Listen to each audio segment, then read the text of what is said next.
All right, good evening. How is everybody tonight? How many weren't here last week? Okay, you were here last week. Okay. We do have additional workbooks available now, so if you were here and didn't get one, come see one of us. Yep, see Pastor Levi along, I think. And yeah, the next, they're all a little over an hour long. I think the longest one's an hour 35. No, okay. Q&A. All right. Good evening, everyone. So good to see everybody here again.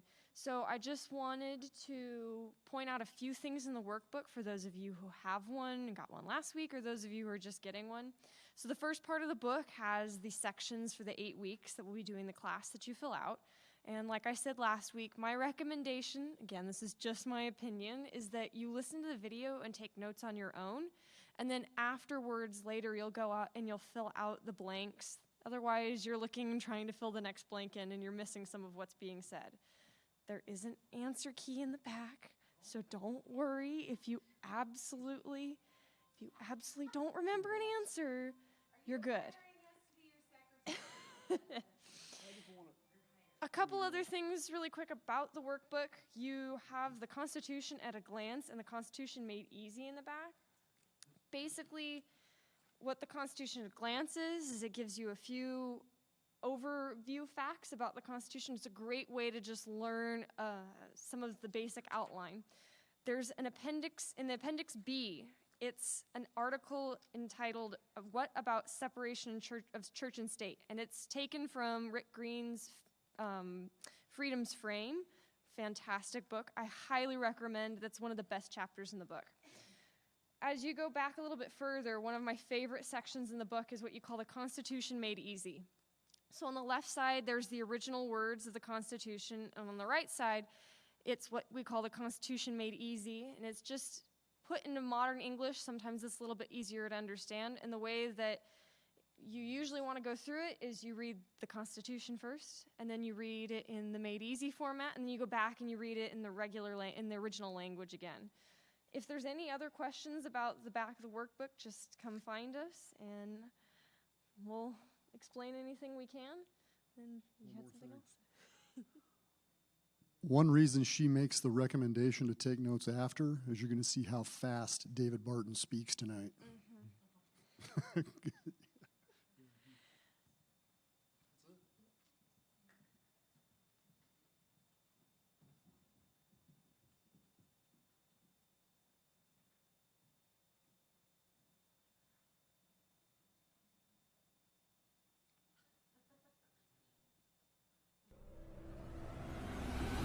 Well, welcome back for week 2 of Biblical Citizenship in Modern America. You're back. First week must have been good? Yes? All right. Man, we learned so much last week right here in this classroom about what the Great Commission actually says. We learned about what an ecclesia actually is.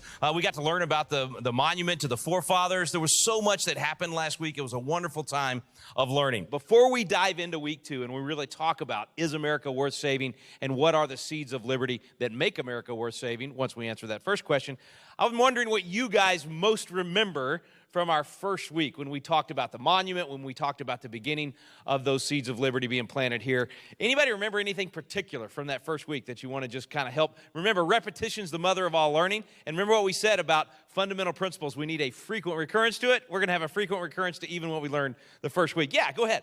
What Rob had said is, while we were doing church, the rest of the world was in the ecclesia, and we had retreated from it. And I've often wondered, why is that? Why did we just go away? And I think when we escape to our countercultural ghettos on the sidelines of the culture, the world suffers, just like Jonah went and retreated on the belly of the ship. That's right. And they said, hey, throw me over because of the great storm. And I think this is the same situation that we're in. I agree. And I really, just to say this, I think Christian escapism is the stuff that fallen cultures are made out of. And we must rise up to the challenge, and now is the time to do it. I want you to say that again. Christian escapism. Christian escapism is the stuff that fallen cultures are made out of. It's actually a great way to lead into this week, because I think sometimes, we all need encouragement, but often it's conviction of what we need to change and how we need to act different that's actually going to make the difference. And we have this lack of courage in the culture. And so part of what we're going to cover on this week's class is not only answer this question of, is America worth saving, and what's some of that true history of where we came from, but how do we as a church have the courage to stand for truth and go out into a culture that sometimes we think does not want to hear truth. I personally think they're hungry for truth. I think they're starving for truth, and that they want it. But sometimes we lack the courage that, even as Rob talked about last week, that previous generations of Americans had. It's a missing trait in our culture, and I'm praying for God to infuse that and for us to take on Joshua 1:9. Have not I commanded you? Be strong and of a good courage. So these truths that we're teaching, I think, as they convict us, they will give us that courage as well to go out and do the right thing. But we're going to answer that question. We're actually headed into the Wall Builders Library, and we're going to answer that question, is America worth saving? And I often say I'm just a country boy from Dripping Springs, Texas. My country boy answer to that is very simple. If you want to know whether or not a nation is worth saving, it's real simple. Are people trying to get in? Or are they trying to get out? Right? A lot of people still trying to get in to America, right? So we're going to be headed into the amazing Wall Builders Museum and Library for week 2 of Biblical Citizenship in Modern America.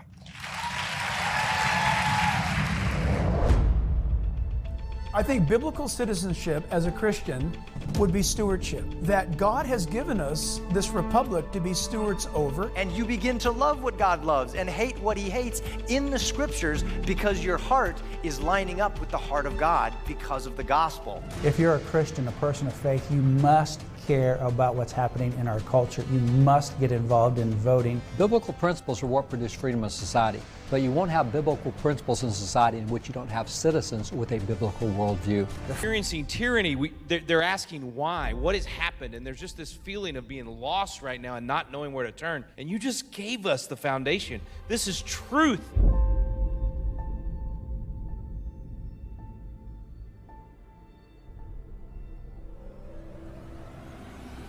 Biblical citizenship. That's a phrase that brings two reactions. On the one hand are those that say, of course, naturally, that's what we're supposed to do as Christians. But there's also a side that's been out there for decades and even centuries that says, Christians should not get involved in government, shouldn't get involved in those kind of affairs, should be only in spiritual affairs. Best thing to see is what's the biblical foundation for the concept. So let's go back to the very beginning. If you go back to the beginning, look at the beginning, a great place to start is the book of Genesis. Genesis is often known as the seed plot of the Bible because every single major teaching that we believe as people of faith, as Christians, goes back to the book of Genesis. So when you go back and look at the beginning of Genesis, and it does say, in the beginning, let's see how things began. You have in the beginning God, and you start with God, and we see that God made creation and He made man. Now, once He makes man, you start, but we also see that in the first 3 chapters of Genesis, God takes man and puts him with woman, and they have children, and so you have family. The next thing we find is in Genesis 9, we have the beginning of civil government. This is where God steps. That's in Genesis. That's the second form of government, third type of government, because self-government, family government, and civil government. The last you see is what we would call church government. This is where God gets them together and say, okay, let's have a congregation. Here's how you're going to worship. It's the third institution. So when you look at Genesis, you say that, yeah, God is into civil government. He actually gave us civil government before He gave us church government. So there is a biblical foundation for saying that God's people should be involved in that. Now, when you look at it, what you have is these 3 separate forms of government, types of government, and they all are very separate and very distinct. There's areas that only they are to do. For example, if you look at the area of family, we're told in Ephesians 5 and 6 that it is the family who is to raise up children. It's not the government's responsibility to raise children. It's not the church's responsibility to raise children. They can help cooperate and support, but God says, parents, it's your responsibility to raise your kids. So that's something that's given only to that area. He did not get sort of civil justice. They're to punish the wicked doers and to reward the righteous, but only government gets that sword. Now, there's swords of self-defense, and we can have self-defense in family. That's where you get into the atrocities we see back in the Middle Ages with the Inquisition and the Crusades, etc. So the sword of civil government is given only to civil government. That's all it belongs to. He doesn't give it to anybody else. Same way with the church. We're told in Ephesians 4 the church is to raise up saints and train them for work of ministry. It's not parents who are supposed to train the saints for work of ministry. It's not the government who trains saints for the work of ministry. That's something that goes strictly to that area. So when you look at the Bible, you have these three institutions, and God says, okay, here's what you guys do, here's what you guys do, here's what you guys do. So there are distinct areas that they're supposed to do, but because man's involved in it, you can't have them completely isolated, completely separated. If I'm involved in civil government, I'm going to be involved in my family, I'm going to be involved in my church. You really can't isolate them all and say, wait a minute, I've got to put on a different hat and move over here. I'm going to flow between the three. And so because I do that, you have to understand that they're not completely isolated, even though they're separate spheres, and there's ways that they can cooperate together. For example, if you take the area of family, and I'm involved in family, and if I loop that with civil government, there's areas that government's supposed to do, areas that family's supposed to do, but there's areas where they can cooperate. Now, what is it that family and government can cooperate to? What would help both of them if they both worked in this area? One answer is strong families. Now, this is not saying that governments create strong families, because they don't, but they can create an environment that helps families be strong, which is going to help government as a benefit. So it's not government's responsibility to create strong families. It's their responsibility not to damage what the family is supposed to do with its own family, and that means creating an atmosphere for good policies. If you look at the area of family and church, what benefits both of them? Well, quite frankly, having strong, that helps the family, and neither one has violated the jurisdiction of the other. In the same way, if you take church and government, now we often hear this as church and state, what would benefit both of them? What could you get church and government both working on that would help both of them? And the answer is building strong citizens. Now, this is why we teach citizens who know how the process works. And interestingly, when you look at strong citizens, one of the best ways to have strong citizens was actually given by the Founding Fathers years ago, and there's so many founders we could choose from, but I'm going to choose Daniel Webster as the example. This is what Daniel Webster said, great defender of the Constitution. He said, whatever makes men good Christians makes them good citizens, and that's true. It's not the good Christians that the police have, but those two things do go together, and that atmosphere for that to occur. Government doesn't do together. Now, going back to Genesis as a seed plot, let's take another step. All right, we've seen kind of how that there's institutions and God created all of them, and He gave jurisdictions to all of them. He gave responsibilities to all of them. They can cooperate, which means we as individual citizens can and should be involved in that. But let's go back to the beginning at the creation. And as you see all the creation, how it develops, light to rule the night, He creates the oceans and all that are in it, and then the land and the plants and the animals, and He goes through all of it. We finally get to man. And a good question to ask is, why did God create man? Because we know that God created man. He tells us that. The question is, why did He create man? And this is a good time to say, okay, what does the Bible say about that? And an answer we've heard since 1646, this is when the Scottish Shorter Catechism came out, which really affected theology in the Protestant church realm. The chief end of man is to glorify God and to enjoy Him forever. And that's a really good purpose. I mean, that is something man should be doing, no question. But when you look, that's not what the book of Genesis tells us about why God created man.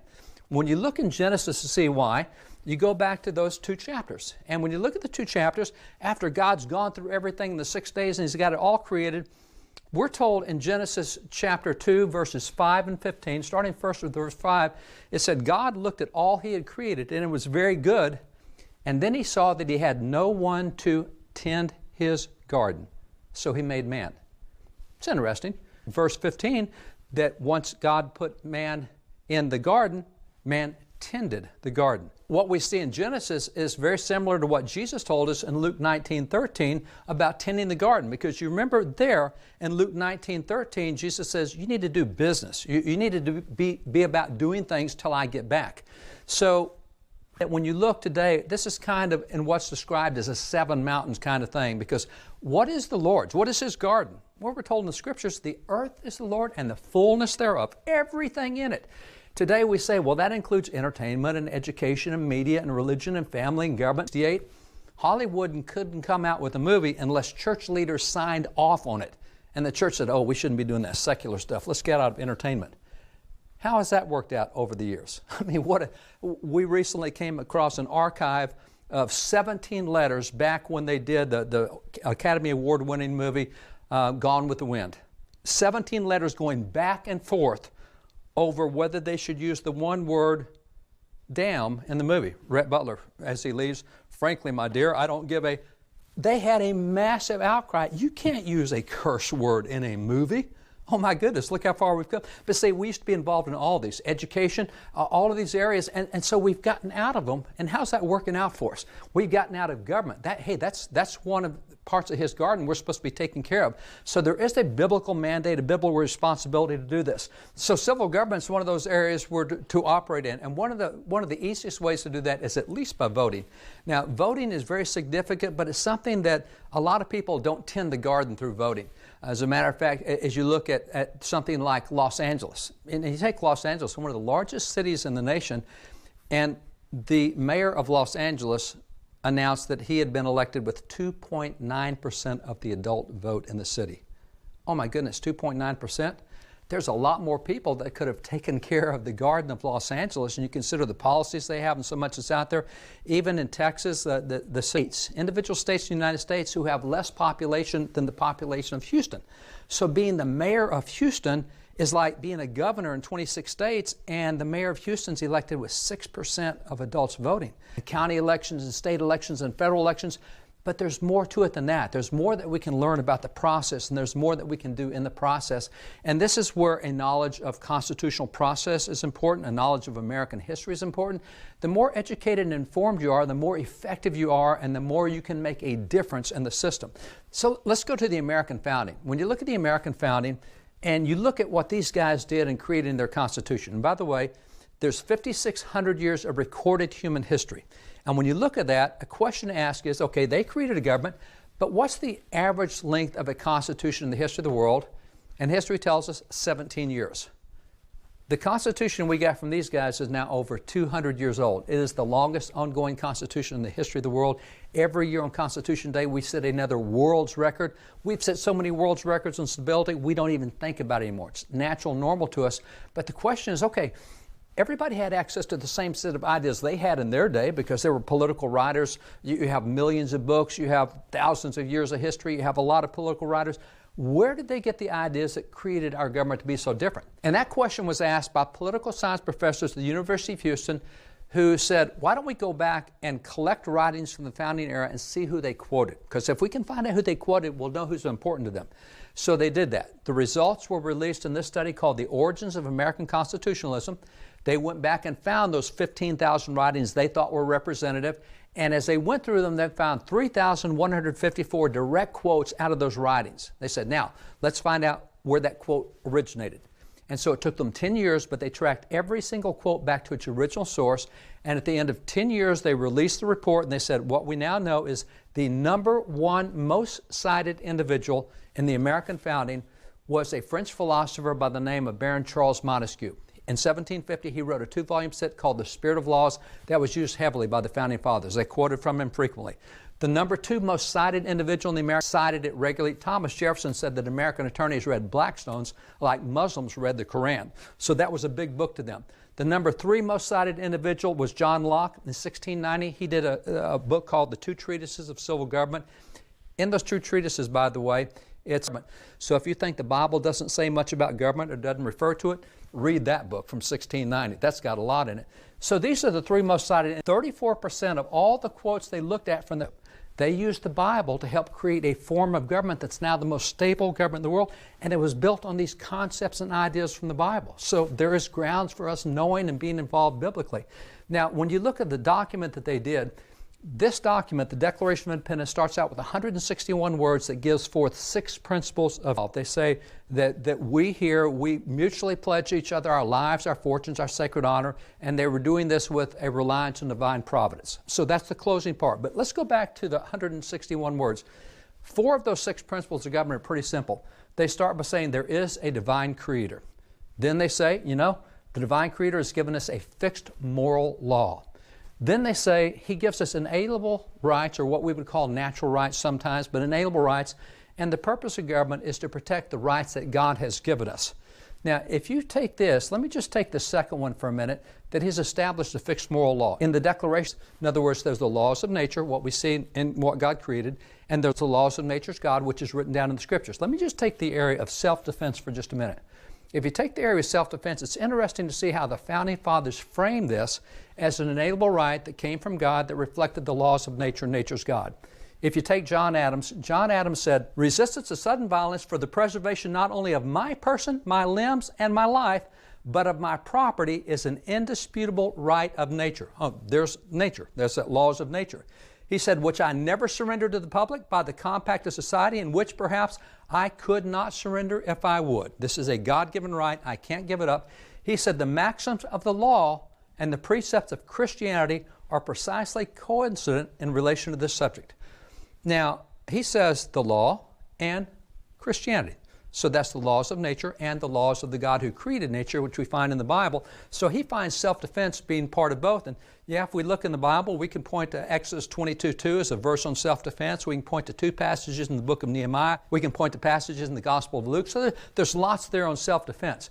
Now, James Wilson, who was a founding father who signed the Declaration and the Constitution and was on the original Supreme Court and started the first law school, he said it. He says, the great natural law of self-preservation cannot be repealed or superseded or suspended by any human institution. This came from God, and nobody can take it away from us because it came from God. He says, the right of the citizens to bear arms in defense of themselves shall not be questioned. You can't even get close to challenging that because that's a God-given right. He says, every man's house is deemed by the law to be his. Your house is your castle. And if it's your castle, you're the commanding officer of your house. You have a duty to defend your castle. And that's why he said, every man's house is his castle. And if anyone be robbed in it, it shall be esteemed his own default and negligence. In other words, my house is my castle. If I get robbed in my castle, it's not the police's fault for not being there. It's my fault for not defending it. God put it in my hands. So this is the phrase that we sometimes hear called the Castle Doctrine. I have no duty to retreat in my home. That's a God-given right, comes out of the Scriptures, comes out of the law of nature. You find it in nature. If you attack the home of any creature in nature, they're going to defend that home. They're going to defend their young and their property and their life. That's a law of nature, and it's a law of nature's God. But the Castle Doctrine we hear associated with this, we need to go back and understand where that Castle Doctrine came from. It is a biblical concept, but it's not limited just to the Second Amendment. I want to take you back to a guy named James Otis. James Otis was a founding father to the Founding Fathers. A number of the big-name Founding Fathers, John Adams and Sam Adams and John Hancock, they were mentored by this man right here. He was a great attorney. He was in the years leading up to the American Revolution. And one of the most notable things he did was an argument in front of the British courts in 1761 here in America. 1761 here in America, it dealt with what were called writs of assistance. Now, we don't really know what that is today because we don't study it much. This is super, super important because a writ of assistance was very much like a search warrant, except it was blank. There was nothing filled in on it. So what happens is, if I'm a British official and I say, I want a writ of assistance, I'm going to your house, I walk into your house with a blank search warrant. And I start going through all the closets and cupboards, and I pull out all the drawers, and I look under all the mattresses, and I keep looking till I find something that I think is illegal. And once I find it, then I will fill out that search warrant and say, this is what I was looking for. I was looking for whatever you had over here in the third drawer down in the chest of drawers. And then I fill it out and I go give it to a judge and said, I found something illegal in his home. And the judge says, well, go arrest him. He had something illegal. That writ of assistance allowed anybody to come into your home at any point in time and look for anything that they might consider to be illegal, whether they actually knew something was there or not. So what happened was he argued against this in the courts. This is what he told the judges. He said, I will to my dying day oppose with all the powers and faculties God has given me all such instruments as slavery and villainy as the writ of assistance is. To him, there was nothing more low than those writs of assistance. So he's arguing against it to the British courts, and he's a British attorney. He said, it is the worst instrument of arbitrary power and is destructive of liberty and the fundamental principles of law. One of the most essential rights is the freedom of one's house. A man's house is his castle. These writs totally annihilate these rights. Now, notice this phrase, a man's house is his castle.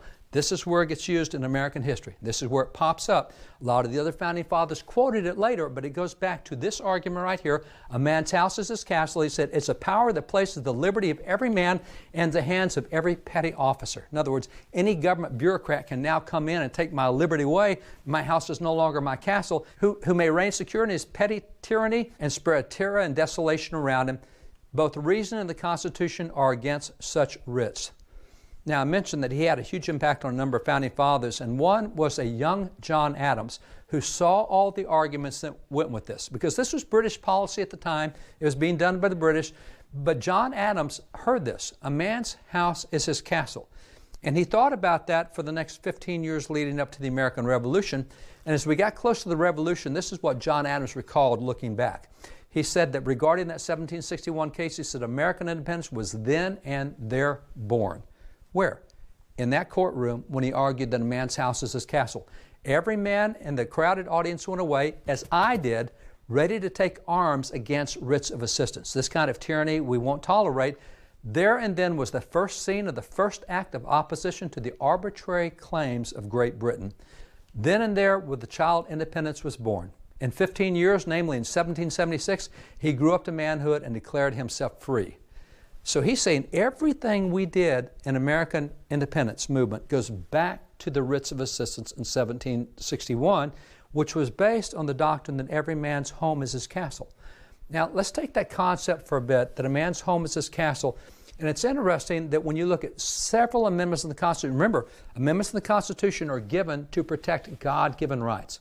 This is the Constitution saying, government, you can't touch these rights. They come from God to us. And so when you look at the Second Amendment, we talked about that. That's the Castle Doctrine. You have the right to defend your home and your property. You have your right to defend life. We don't have to back away from that. That's a God-given right that God gives us in the laws of nature, and nature's God. So that's a man's house is a castle. But let's go to the Third Amendment for a minute, because the Third Amendment seems a little unusual. It deals with the quartering of British troops in private homes. When the British were over here, we'd never needed the British military before. We did all of our own fighting. And suddenly we find ourselves in the American Revolution with 25, and they say, ma'am, we're here in Boston. You take 4 of these soldiers.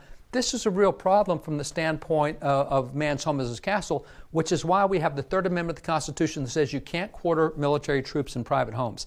But it's not just military troops. Remember the concept that's underlying all this. What's underlying this is a man's home is his castle into our homes, making it like the government's home. You'll find it in the Bible, in Deuteronomy 24, there is this passage, very interesting. This goes back to the Castle Doctrine. It says, when you make a loan of any kind to your neighbor, so I'm making a loan to my neighbor, I'm going to get collateral from him, do not go into that man's house to get what was offered to you as a pledge. In other words, don't go collecting the collateral by going into his house. Stay outside his house and let the neighbor to whom you are making the loan bring the pledge out to you. I don't even get to go into my neighbor's house to pick up collateral that he's putting down on a loan. I stay outside his house and he brings it to me. Why is that? Because a man's house is his castle. So this is part of the Third Amendment. Even if you look at the Fourth Amendment, Fourth Amendment, very interesting. Issue, but upon probable cause, supported by oath or affirmation, and particularly describing the place to be searched and the persons or things to be seized. This is all about writs of assistance.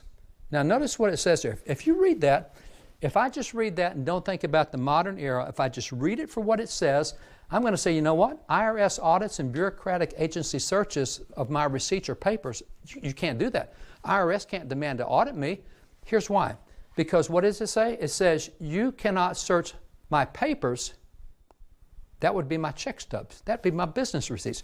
You can't search my papers unless you have a warrant issued by a judge on books. Somebody has to swear to a judge, probable cause. Then they have to do it on oath or affirmation. They're swearing under the law of perjury. If they're telling a lie, then they're in trouble. And it has to particularly describe the place to be searched and the persons or things to be seized. In other words, if the IRS wants to do an audit on me, they have to say, we have a warrant from a judge. These are the witnesses that saw you do illegal things with your books, and we want to see check stub number 478 through 941. That's what they got to do. They can't just come in and search my papers because my house is my castle. That's a biblical doctrine, and that's why when you look at the Bill of Rights and the scope and reach of government, because you remember back at the beginning, God gives certain jurisdictions to each form of government. There's only certain things they can do. But you know what? If we as Christians don't understand that, we'll let those lines get all melted, and government will get into doing stuff the family should do or that the church should do. Everything gets mixed up. So biblical citizenship starts with understanding biblical lines of jurisdiction and even our own history. So a man's house is his castle. That's where we get the due process and the right to privacy we have in the Constitution. All the stuff is in there, and it comes out of the Castle Doctrine, which is a biblical doctrine. It's part of the laws of nature, nature's God, which is what the Declaration guarantees to each of us. So there is indeed a biblical responsibility and even a biblical mandate for us to be active and informed and aware citizens in all that goes on around us with civil government. It is astounding to me how many people in America have been indoctrinated into a condition of complete ignorance, completely unaware of the extent to which the Bible and ancient Jewish wisdom shaped the founders. You know, again, as David Barton has pointed out so brilliantly, it's not an accident that the crests of these old schools like Yale and Harvard contain Hebrew words, because to these people who came here and set things up, the people we think of as the founders, Hebrew was something they knew. The second governor of the Plymouth colony was Sir William Bradford. The first 19 pages of his manuscript, his history book, the history of the Plymouth plantation, is actually in his own handwriting in Hebrew. So it's really rather remarkable. But yes, I don't doubt for a moment that if any of the founders came back to life, they would be much more comfortable sitting down over lunch with you and me than they would sitting down over lunch at any government university campus in the country. You know, if you really contrast how citizens in other countries that don't have the freedom that we have live out their religion, you begin to realize how much we have and we take for granted. For example, Harry Mahet, who is one of our legal counsel at Liberty Counsel, our chief litigation counsel, he was raised in communist Romania. And in communist Romania, his dad was arrested, other pastors were arrested for bringing Bibles into then communist Romania. He has a situation once where the secret police came in with the German Shepherds sniffing dogs. They were trying to find contraband. The contraband were Bibles that the missionaries smuggled in. Fortunately, they never found them. In those kinds of countries, when you see the lack of religious freedom, the lack of freedom of expression, and then you see it here, we take it for granted. And so we have to realize how precious the freedom is that we have. And it is the ability, the freedom, frankly, the duty, the opportunity to be able to share the gospel of Jesus Christ with our friends, with our families, in our churches, in our homes, and in the public square. And so that's really how you exercise it. That's how you preserve your freedom, is you exercise your freedom. Yeah, a few years ago, David Barton and I had written a book called U-Turn. And one of the things that we did was we looked at the values of people in colonial days and then moved through history and compared it with the values that people have today.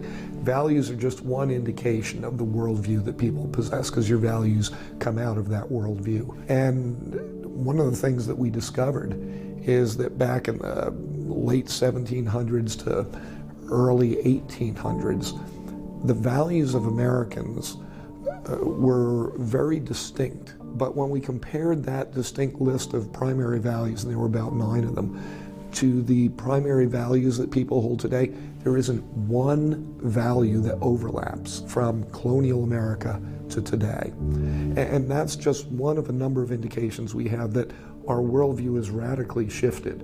What we believed back during the founding years of the country and the years and decades immediately after that bears no resemblance to the values and the morals and the mores, the traditions, the lifestyles that people choose today. And it all comes back to this issue of worldview. I think a lot of people today want to talk about authenticity and us being relatable, and yet we're missing it. Our nation was founded upon the pulpits that were ablaze. Alexa de Tocqueville talked about that, where pastors spoke to the issues of the day, and that caught the attention of the people. Instead of us trying to make our ministry relevant today, all we need to do is rely upon the Word of God and speak the Word of God into the issues of life. That makes us relevant. The Holy Spirit, the Bible is relevant. And I think we've lost that in the last 60 to 80 years in America. If we get back to doing that, I think we'll see our nation recover both in our cultural awareness and certainly our biblical relatability, where Christians are speaking into the culture truth. People resonate to truth if they're hungry for it. They need to see it. Rick Green coming to you live from the Lone Star State of Texas. I'm really excited today because our family just got back from one of the coolest celebrations in the country. Paul Revere's ride, the battles of Lexington and Concord, on the anniversary of the shot heard around the world. And that begs the question, who fired that first shot? There's a lot of mystery around the question of who shot first. I have a feeling that Dad has some evidence. Somebody's got to know. It's an opportunity to relive that special day. Black powder, fire, explosions. It feels like we have stepped back in time. Two of the greatest men our nation has ever known, right here. Watching a reenactment is really cool, but being a part of it is even that much cooler. That's why Paul Revere was coming to this house. The British had a price on their head. All the while, you could hear the drums of the British. A fight is coming. We still had one looming unanswered question. Who fired the first shot?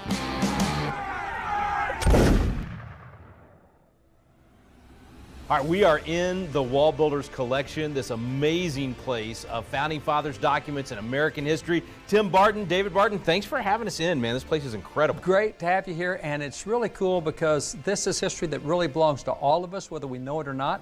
I mean, this is our heritage, our history. There's so much good stuff in here to be uncovered and revealed. Well, you said good stuff, but then there's been a major attack on American history. So is our history good or bad or ugly or all of the above? We've really got to defend the American story. If we're going to talk about defending freedom, we're going to talk about we want to revive freedom. Well, is it even worth reviving? Is the American story actually good or bad?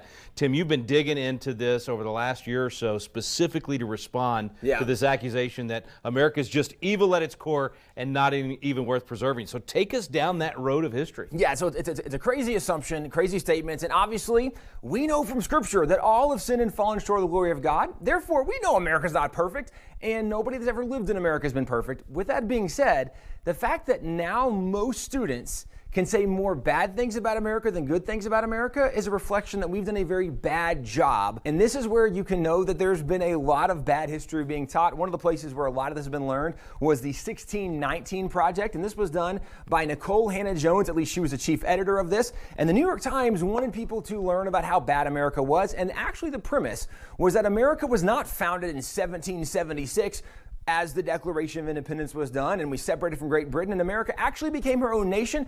No, that's not when America was founded. America was founded, the argument is, in 1619 when the first shipload of slaves arrived in America in Jamestown. Now, with that being said, if you look at the original statement, the mission statement, the statement of purpose from the 1619 Project, here's the reason they said they existed.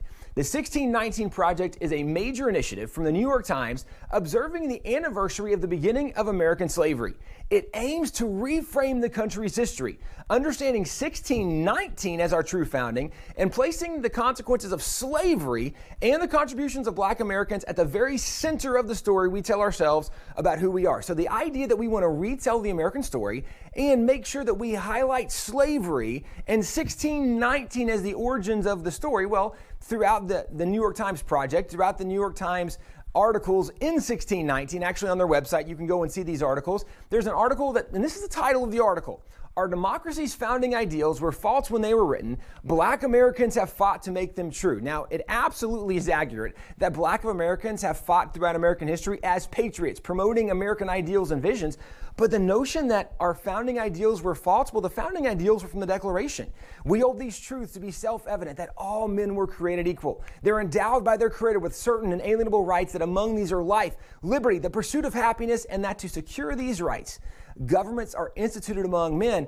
Those were the founding ideals, and actually the notion that there is a God and He gave rights to man and government's main job is to protect our God-given rights. Those ideals are true now, and they were true then, but this notion that Black Americans are the ones that fought to make them true, well, that would discount all of the abolitionists who were not Black. That would discount all of the heroes throughout American history, not only that weren't Black, many who weren't even white, men and women, but we don't know those stories, but this is the accusation. Another article says America holds an undemocratic assumption from its founding that some people deserve more power than others. Now, America's founding, I would argue, was 1776 when America actually separated from Great Britain to become a nation.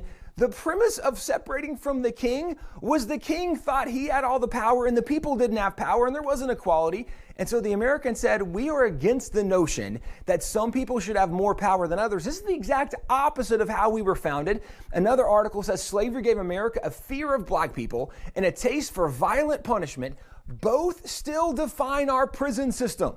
So the notion that we are scared of Black people in America, if you're not Black, you're scared of Black people, and that violent punishment defines our prison system, I'm not sure of the violent punishment that's taking place in our prison system today. If it is, I would probably be opposed to it. But this is the notion that kids are learning. These are the articles that are being written. This is being taught in schools today. Here's another article. The sugar that saturates the American diet has a barbaric history as the white gold that fueled slavery. The purpose of the article is to identify that candy and candy bars was rooted in slavery and white supremacy. So if you eat candy bars, you might be a white supremacist. This is crazy, but these are the arguments being made today. Another article. Most Americans still don't know the full story of slavery. This is the history you didn't learn in school. I will agree. Most Americans have no idea the full story of slavery, but this is not something that is actually being identified in the 1619 Project. It's going the wrong direction, and even advocates of the 1619 Project, people like Democrat Senator Tim Kaine, he said that America actually created slavery. We didn't inherit it from anybody. If you think America created slavery, you had the worst world history teacher in the history of school, because obviously there was slavery before America was a nation. Study the Roman Empire, the Greek Empire, and if you're familiar with the Bible, I'm a Christian, I believe in the Bible, I believe it is true. If you go to the book of Genesis, Joseph was the one who had dreams and his father made them this coat of many colors. Joseph's brothers sold him into something. Oh yeah, slavery. Moses delivered the Israelites from slavery. America didn't create slavery, and yet this is what kids are learning today. This is why we have an entire generation that thinks America has done more bad than we've done good, because we don't know basic history. Well, you now even see in the NBA, here's the article. In the NBA, the very term owner has come under fire as players, most of whom are black, assert self-determination. There's a group of players in the NBA who said the term owner offends them because it implies they are owned, and that goes back to their roots of their ancestors being slaves. If you are a business owner, the assumption is not that you own your employees, rather that you own the business and you hire people to work for you.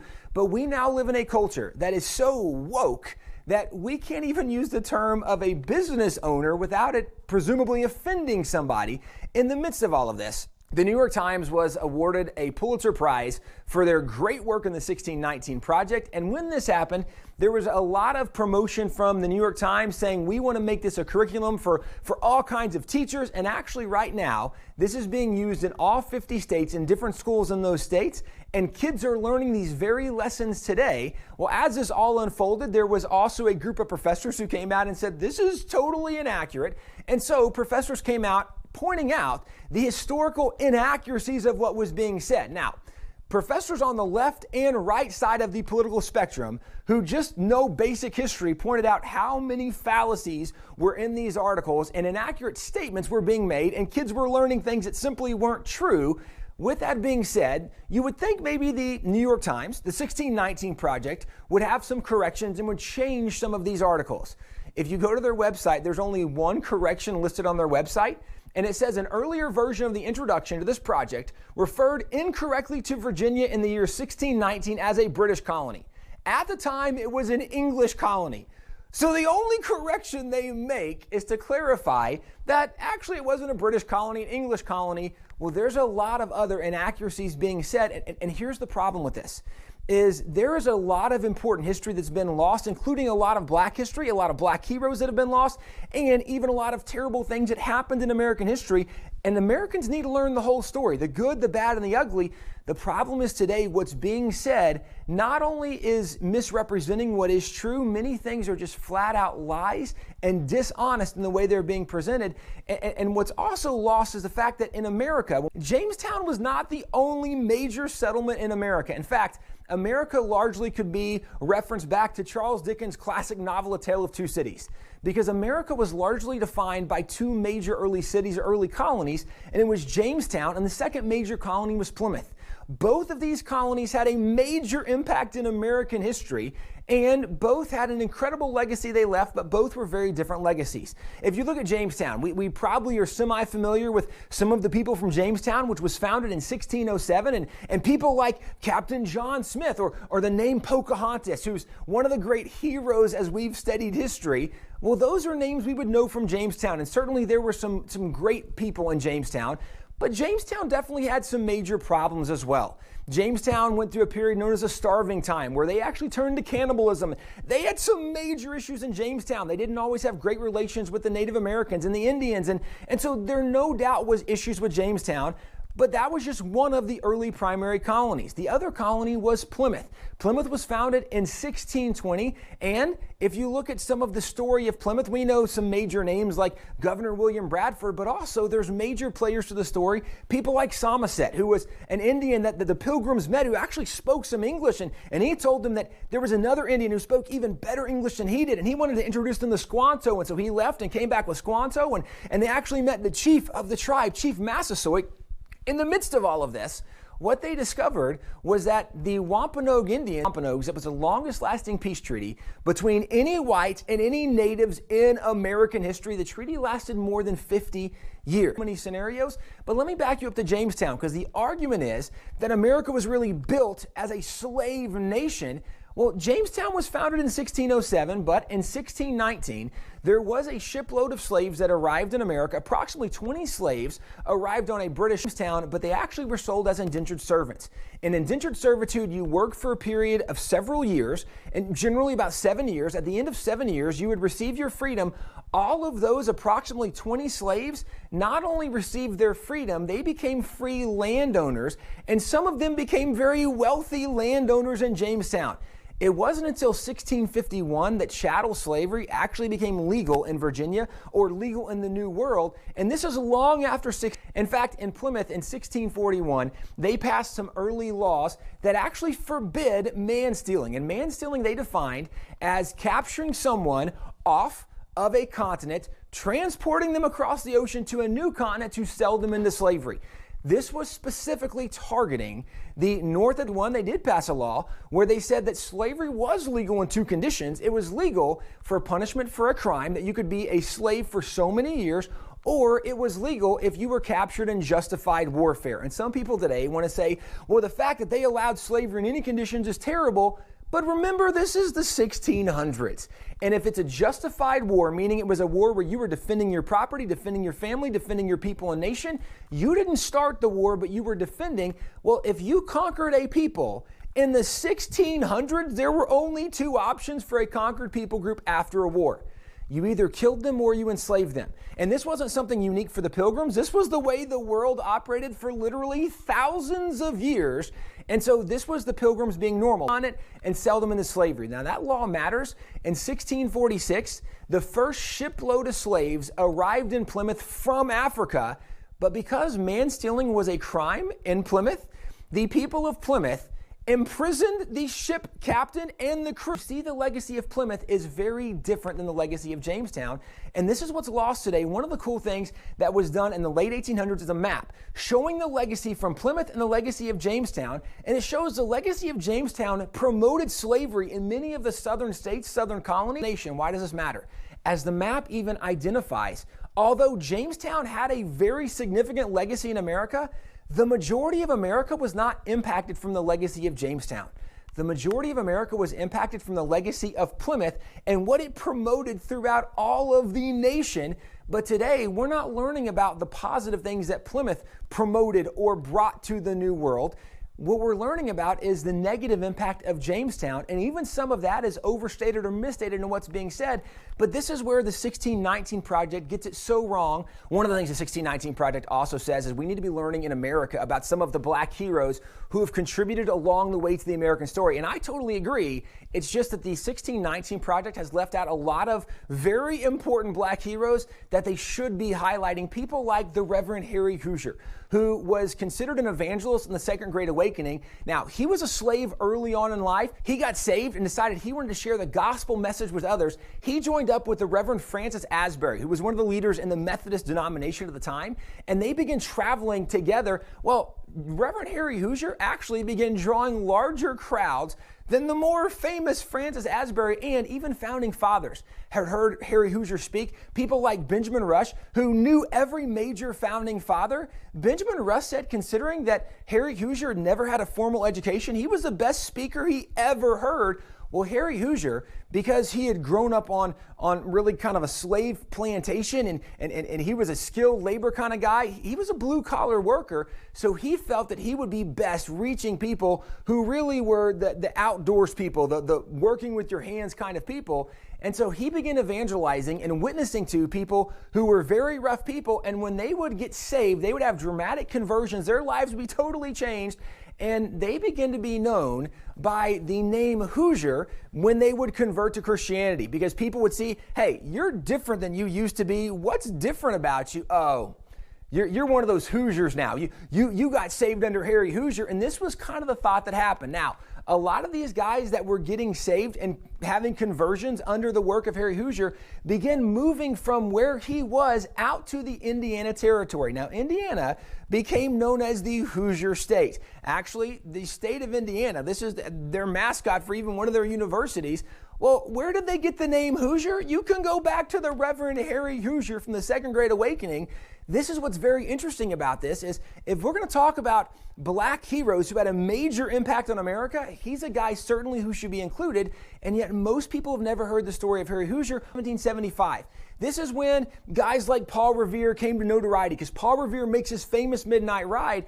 If you're a student of history, you know as the British are marching through the colonies, there were many people who made famous rides to warn other Americans the British were coming. One of the guys who made a very famous midnight ride, or at least one of those kind of rides, was this man down here. His name was Wentworth Cheswell. Wentworth Cheswell was actually an elected politician, elected to multiple positions, but he was a guy who made a famous midnight ride, or a famous ride. It might not have started at midnight, but it was through the night to warn Americans that the British were coming. But he was elected to office as a young man up in the New England states, and not only was he elected to office, we own some of his documents from what he did, and he served for nearly 49 years, being elected by a primarily white community to serve in a variety of positions. And this, again, is contradictory to some of the narrative we hear today that, well, the white people really oppressed the black people and the black people didn't have freedom. And certainly there were many occasions when that did happen, but that's not the entire story. Cheswell was one of those guys making a famous ride, warning Americans the British were coming. In the midst of that, let's back up to Paul Revere. When Paul Revere is making his famous midnight ride, he's riding specifically looking for leaders in the early Revolution period. Well, Paul Revere rode to the home of the Reverend Jonas Clark, who was a friend to both of these guys, and he was a cousin to John Hancock. When Paul Revere arrives, both got heard round the world, where approximately 70 Americans took on more than 700 British throughout this skirmish. At the end, there were 18 Americans who were dead or wounded. Among those Americans were John Robbins and Prince Estabrook, a black and white man, both recorded to have been there, and both of them who attended the church of the Reverend Jonas Clark. So black and white men fighting together in the cause of freedom, in the cause of the revolution, and a statue, a little monument rather, honoring Prince Estabrook there. Well, this is as the revolution kicks off. As the revolution continues, you have major battles, like in June 1775, you have the Battle of Bunker Hill. And this is a painting done depicting the Battle of Bunker Hill. And over here on the right, there is a black patriot. This is Peter Salem. He's standing behind a white guy, Thomas Grosvenor. And Peter Salem actually was the hero of the battle. Over the decades following the Battle of Bunker Hill, there were many paintings, many different depictions of Peter Salem that were done, highlighting the fact that he was the hero that happened. And the reason he was the hero is because, as you see in this picture, the British officer who was leading the charge, second time, repelled them, and the British were taking heavy casualties. The third time they charged, the Americans ran out of ammunition. So now the British were going to be able to come and take them and conquer them and maybe kill them all. Well, the officer leading the charge was Major Pitcairn. And as he was leading the charge, Peter Salem had a shot left. He shot the officer, British officer leading the charge. It allowed the Americans time to escape. After they escaped, many of the American officers who were there said, that man should be promoted for his bravery on the battlefield, his courage. He saved all our lives. He received over a dozen commendations for his bravery on the battlefield, and he wasn't the only man who was honored on the battlefield that day. Salem Poor was also there and was also recognized as being a great warrior on the battlefield. And this is still early in the Revolution as the Revolution continues. If you go to December 1776, when George Washington crosses the Delaware, the Battle of Trenton's about to unfold, the famous painting done of Washington crossing the Delaware, in the front of the boat, Prince Whipple, this black man, was depicted being with Washington, which historically we know he was with Washington when Washington crosses the Delaware, and we know he wasn't the only black patriot there because there's record that Oliver Cromwell, a black patriot, was there also. Well, this is now still 1776. We're early on in the Revolution as you continue on. This is just one of many, many examples. Again, there are so many examples we can point to. Let me give you my last example, relatively speaking, but it's probably my favorite example. In 1781, this is where the Revolution is coming to a close, although the Americans don't really know that yet. Marquis de Lafayette was a French major general, and when he came to America as a 19-year-old young man, he teamed up with George Washington, and he's helping the Americans fight for freedom. Washington assigned Marquis de Lafayette to track the movement of many of the British officers because we were trying to capture officers and really know where their troops were going. And so for Lafayette to do this, he set up his own spy ring.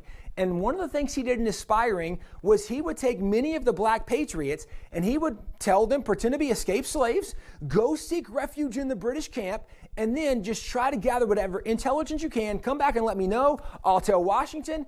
Well, one of the guys who joined him in 1781 was James Armistead. James Armistead was from Richmond, Virginia, and when Richmond was conquered, James decided he wants to sign up and he wants to help fight for American independence. At the time, he was a slave. But in Virginia, the law said that if you fought for a year, you could have your freedom. And so maybe he's thinking, hey, I'll fight for freedom for America, but also I'll get my freedom. Either way, he signs up. Well, Lafayette asks him to go and work as a spy. So James Armistead goes into the British camp pretending to be a spy. Well, it just so happens that if you remember the famous American general turned American traitor, Benedict Arnold was the famous American traitor who became the British general who had actually conquered Richmond, which is the reason James Armistead wanted to get involved in the first place. When James Armistead was sent by Lafayette to go serve in a British camp, it happened to be the camp of Benedict Arnold. So when James is serving in camp, he does such a good job serving that the officers saw him serving and said, you know, a guy like that should probably serve the officers because he's too good to serve the common man. So James begins serving in the officer's tent and learning the officer's plans. Actually, he gets reassigned and begins serving under Cornwallis, who is the commander of all the British forces. James is the guy who learned that Lord Cornwallis was going to be moving a large section of troops and going to Yorktown. Actually, James Armistead gets Lafayette the information. Lafayette writes a letter to Washington where he says, I have a spy in the camp who's just given me information that Lord Cornwallis is going and moving his troops, and this might be the time we've been waiting for to capture him and conquer him and maybe end the war. Well, this is exactly what happened. The Americans were able to surround Yorktown, and this is where this is a painting depicting the surrender of Cornwallis. James Armistead is a guy largely credited with the intelligence that led to the capturing of Cornwallis, who's the commander of all the British forces, and this major victory arguably led to an end of the American Revolution. Now, why does this matter? Because James Armistead is credited with the intelligence that led to this victory. So this victory, the last major battle that's considered to have won the Revolution, would not have happened had it not been for a black patriot who was a spy in the Revolution.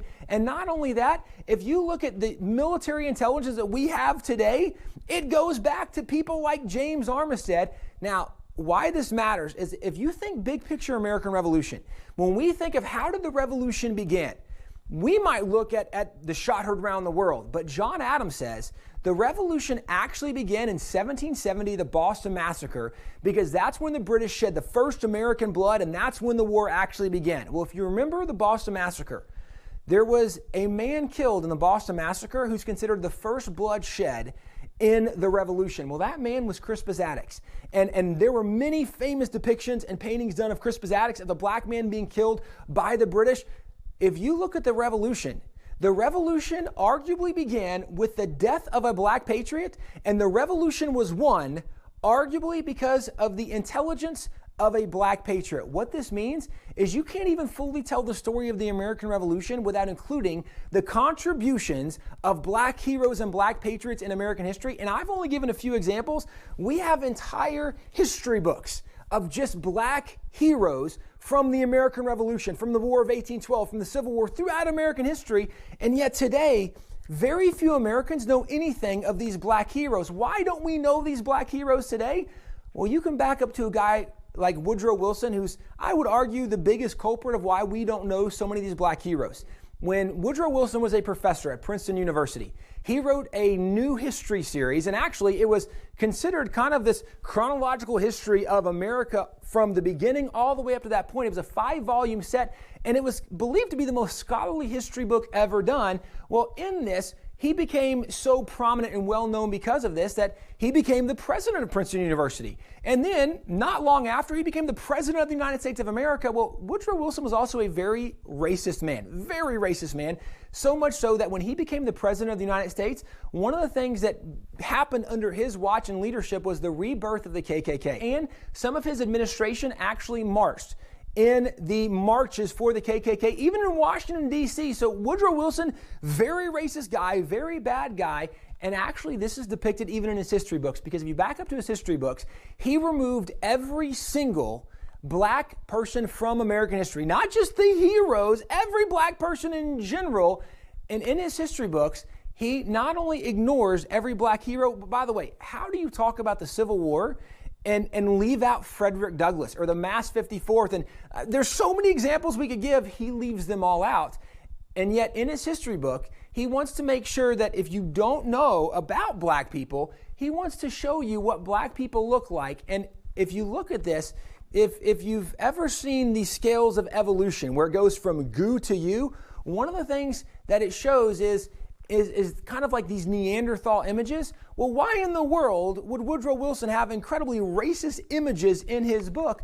If you back up to some of the leading scholars and scientists of the day, you have people like Charles Darwin. And Charles Darwin, in his early book, it was, right, we know it as The Origin of Species, but actually there's a subtitle to it, and it's The Preservation of Favored Races and the Struggle for Life. Charles Darwin actually argues in his writings that the lighter your skin, the more evolved you are. And the darker you are, the less evolved you are, or the more Neanderthal you are. And this was largely accepted in academic circles, which, remember, Woodrow Wilson was a professor. He was the president of a university. This was academically and scientifically accepted, which, by the way, some of those notions today, when people say, well, trust all the science, I don't trust all the science because I know not all scientists are right, but this is exactly what happened in American history. And because of this, because of these kinds of notions, what happened is most Americans today, because of guys like Woodrow Wilson that removed all these heroes, most Americans have never heard of these heroes today. And yet it's very easy when you look at original historic documents to identify that had it not been for the contributions of many of these black patriots, America would look and would be very different.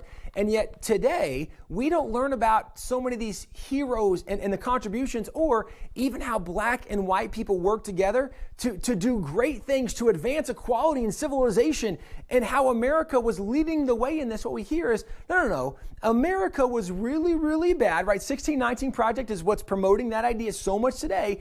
And because of that, there's articles that are coming out every single month about how America was rooted in slavery, and all of America is about slavery, and this is what we hear so much of. So let me just finish by giving a few thoughts related to slavery. First of all, it's worth noting that America was not ever a leader in the global slave trade. That's a big deal, because today we hear that America was one of the biggest leaders and perpetuators of the slave trade. That's just not historically accurate. And if you back up and look at this, the North Atlantic, or the African slave trade, lasted from roughly 1501 to 1875. And during that time period, approximately 12.7 million slaves were taken out of Africa. Scholars have gone back and researched to identify where those 12.7 million slaves arrived when they went off continent. And what they discovered is that if you look at those 12.7 million slaves, 43% went to Portugal and Brazil and their holdings, 24% went to Great Britain, 15% went to Spain, 11% went to France, 5% went to the Dutch, 2.5% went to the United States, and 1% went to Denmark. What does that mean? America absolutely did participate in something that was very, very evil. But America was nowhere close to a leader in this, which is what is argued today. And it's also worth noting, at this point in world history, every single nation in the world had slavery because it was a global condition. One of the arguments today is that America is evil because we had slavery in our past. I would point out, Every nation in the history of the world had slavery. In fact, every single people group at some point was enslaved, and at some point enslaved other people, because this is the history of humanity. It goes back to the notion we started with, is that all have sinned and fallen short of the glory of God. Nobody's perfect, so everybody has done bad things at some point. Every nation has done bad things at some point. That's part of the history of slavery. Even with that being said, America has still done remarkable good when it comes to the story of slavery, so much so that America was the very first nation in the history of the world to sign a law banning the slave trade. Thomas Jefferson signed that law on March 2nd, 1807. England signed a law very similar 3 weeks later on March 25th, 1807, but America was the very first nation to sign a law banning the slave trade. America was the fourth nation in the history of the world to actually ban slavery. We did it in 1865.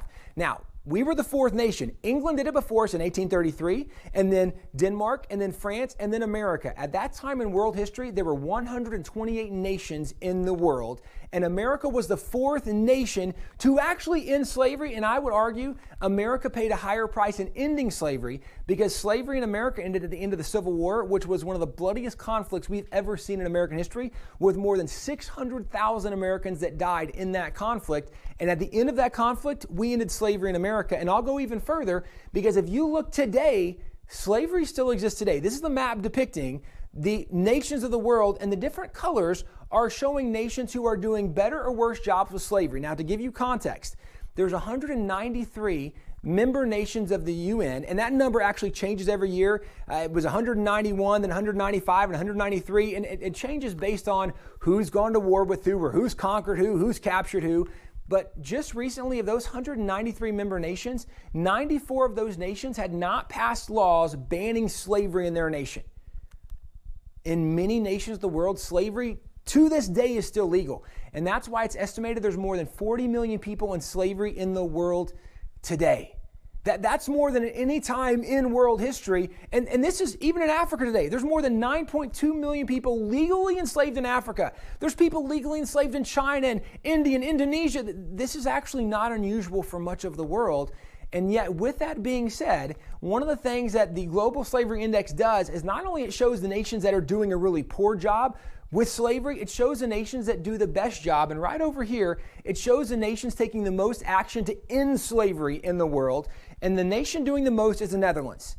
The nation in second place is the United States of America. America is doing more than virtually every other nation in the world to oppose slavery. And here's the key takeaway. If you look at America, one of the things you can know about America is America started legal opposition to slavery before any other nation in the world, March 2nd, 1807, and that's America as a whole. That's not even including the states up in New England, because every single state in the North, back in the pre-Civil War days, actually at the end of the American Revolution, every single northern state had begun passing laws to outlaw and eradicate slavery in their states. So even before, as a nation, we took steps to outlaw slavery, we had northern states that were doing things to end slavery. And so this is where, before anybody else in the world, America's doing things legally to oppose slavery. America also paid a higher price in ending slavery than any other nation in the world because of the Civil War. And America does more than virtually any other nation today to oppose slavery. When you look at America, it's true that America definitely has the sin of slavery as part of our past, but it's also true that America has one of the most exceptional anti-slavery records of any nation in the history of the world. And that's something that doesn't get reported today. And on top of the fact, it's also worth noting that America largely could not have become America without the contributions of black patriots. And this is what today has been so lost. We don't know these stories anymore. And yet at Wall Builders, we try to do a lot to retell many of these stories, to reintroduce people to some of these heroes they've never heard of before. And I will point out that there are dozens, if not hundreds of other examples we could point to. It's just today we don't know the history. And so when people look at America today and think America's so bad, it's because we don't know the history of America. Or even though America's not perfect, how well America did at overcoming the sins in her past. And I would point out, if you look at any atrocity in American history, if you simply ask the question, how did it end in America?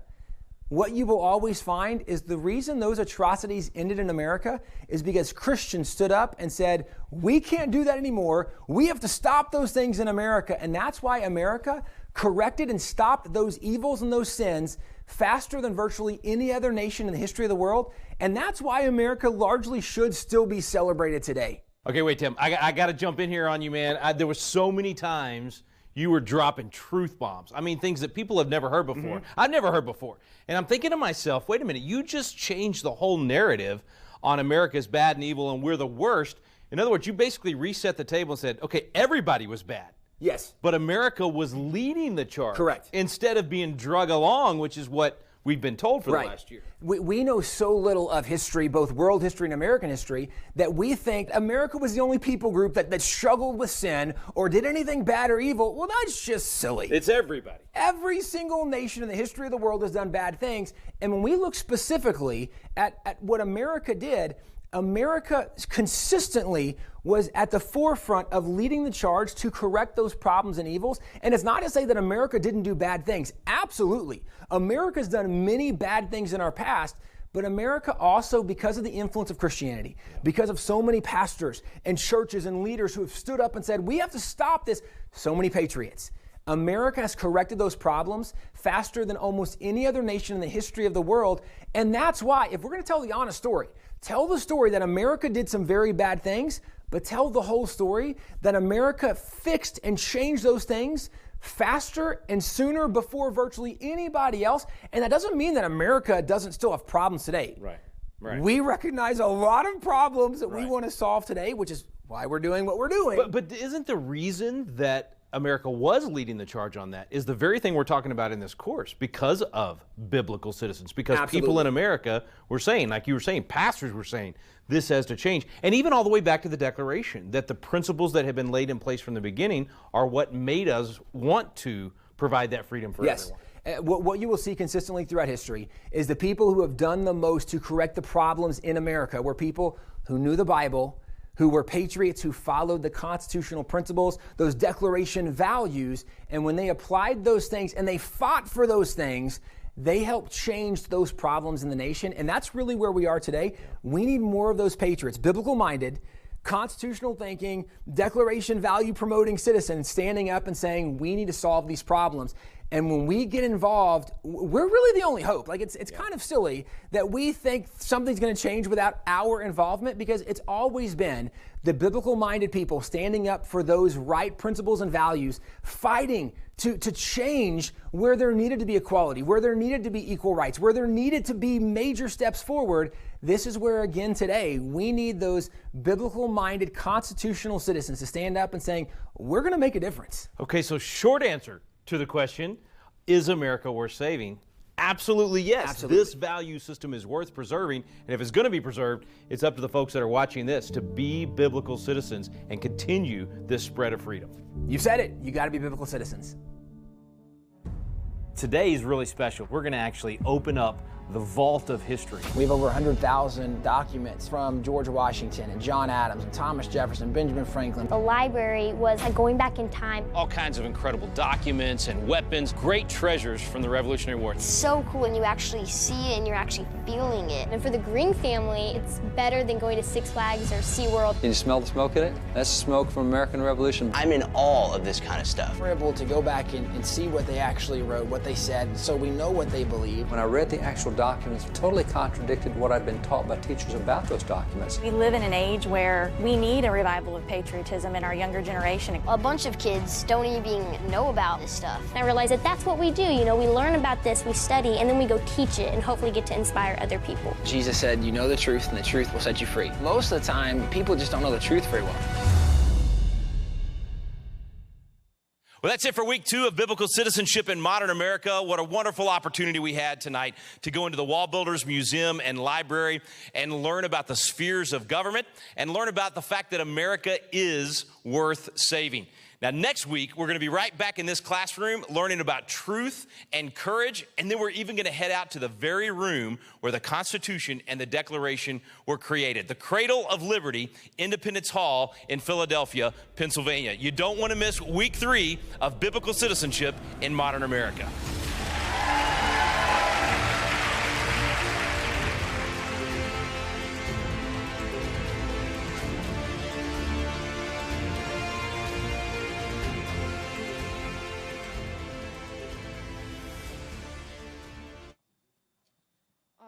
So did everybody enjoy that? I will say that this has to be one of my favorite videos out of the whole series. Not to say that the other ones aren't great, but this one just always inspires me with such hope, and it gives me a newfound love for our country that I think so often just isn't taught and we forget. I do want to just give you a little bit of information. There's this book, it's called Legends of Liberty, and in here there are 15 legends written by 12 different people. There's people like John Locke and Jackie Robinson and Dicey Langston and Mo Berg. And one of them in here is Wentworth Cheswell, who you heard about in the video. Now, David Barton is the one who wrote that, and again, as you saw, the Barton family speaks at 1,000 miles a minute.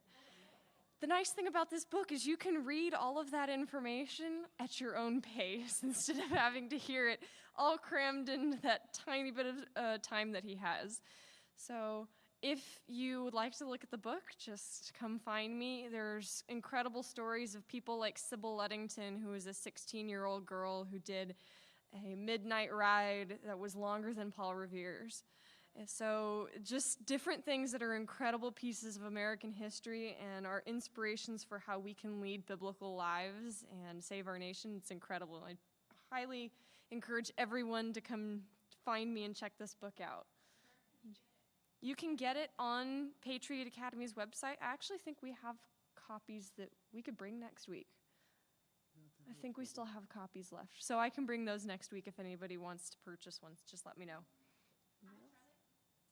I don't know. Yeah, I don't know either. They're,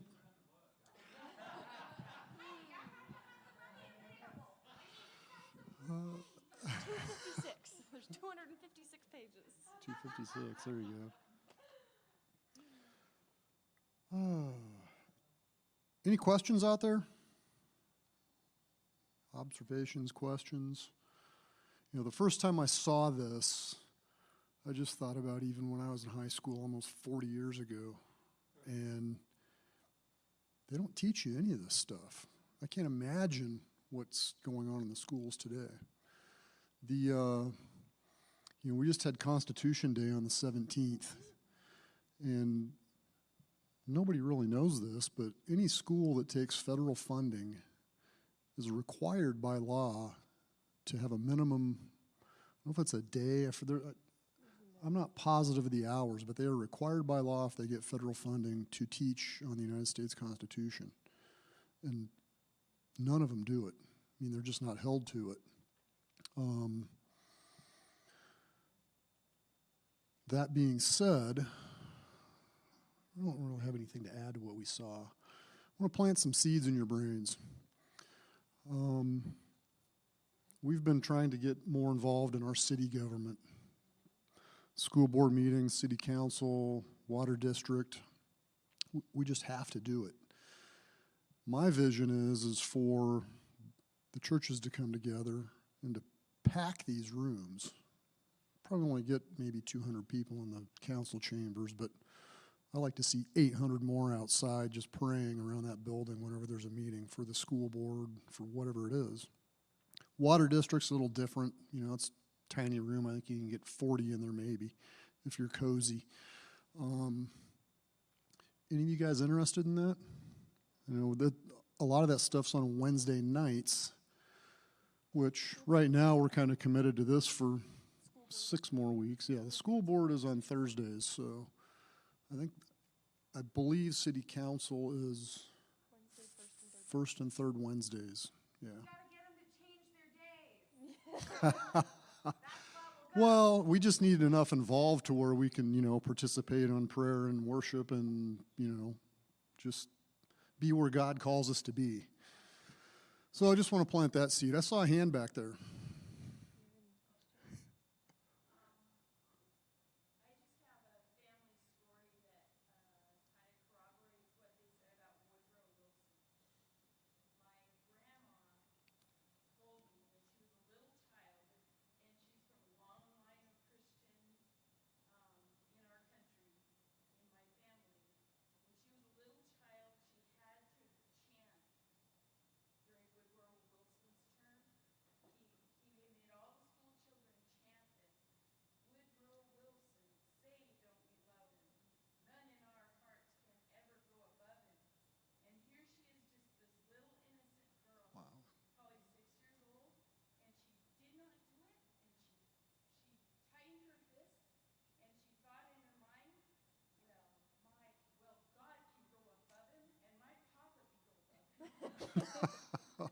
Wow.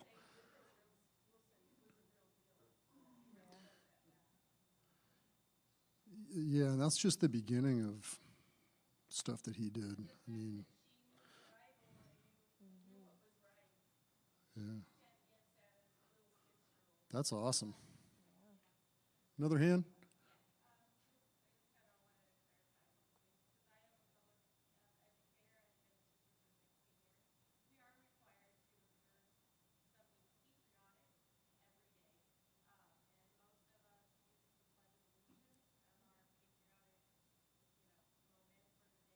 Okay.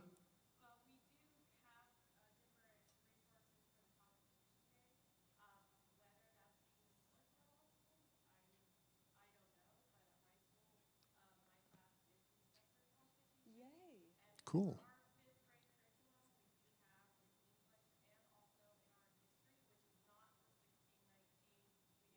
Hallelujah.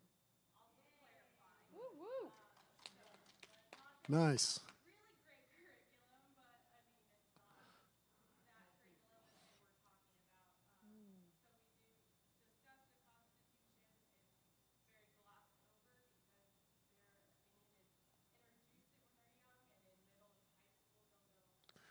Sure. Now, what school do you teach at? Oh, okay.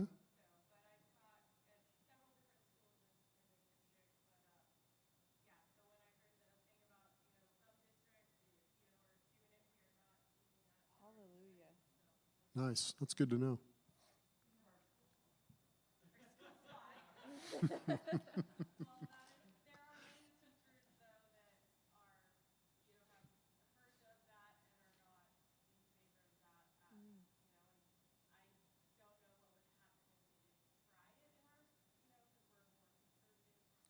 Right. Yeah, thanks for sharing that. Yeah, absolutely. Anybody else? It's 7:45 almost. Well, Mm-hmm. The young men from who've been freed as slaves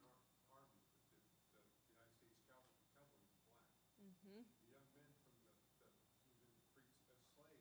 40 acres and a mule just didn't appeal to them. right. The army was entirely desegregated in 1914, and Woodrow Wilson resegregated it again, where it remained until 1947, when the United States Army Air Force started changing that. Mm-hmm. Wow. He's also credited with Federal Reserve and the IRS. Yeah, guess when his term was? 2 worst amendments passed. Right. All right. Another exciting episode. Yeah, one's, I don't think I have a favorite. They're all good. No, but if I had to pick a favorite. Yeah, okay. All right. Well, thanks again for coming out. Who did not get a book tonight? Got one back there? A couple back there? Okay. And you gave yours up too, Pastor Levi? Okay. We'll bring more next week. We do have more, so more the merrier. Yep. Thanks for coming out. Close us in prayer?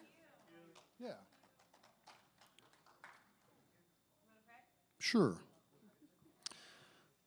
Heavenly Father, we just thank you once again for your Son. We thank you for our families, for our country, our communities, Lord, and we just ask for your leadership and your guidance, Father, in our lives so that we can steward your creation, Lord, to the best of our abilities.